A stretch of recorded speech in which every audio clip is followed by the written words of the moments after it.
Viral kelakuan kocak emak-emak turun lewat eskalator yang sedang naik.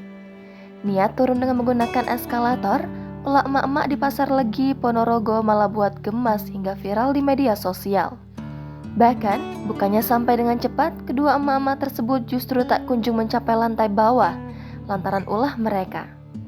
Aksi kedua emak-emak di tengah Pasar Legi itu pun viral di Instagram usai diunggah oleh akun @terang_media pada Senin 12 Juni hari ini. Dalam video tersebut, terlihat dua orang wanita mengenakan pakaian merah muda yang berusaha turun ke lantai bawah menggunakan eskalator.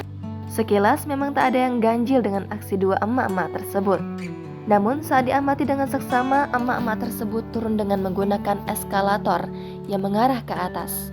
Alhasil, meski sudah beberapa kali berusaha turun menggunakan eskalator yang berjalan ke arah atas tersebut, keduanya tak jua kunjung sampai.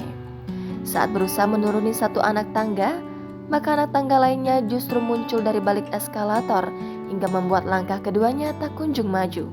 Tampak pula beberapa pedagang di pasar itu sudah memperingatkan kedua emak-emak tadi agar menggunakan eskalator yang mengarah ke bawah. Meski demikian, keduanya tampak tak menghiraukan lantaran sudah berada di tengah-tengah eskalator.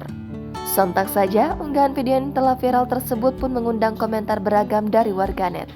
Tak sedikit warganet yang merasa terhibur dengan kelakuan kocak emak-emak tersebut.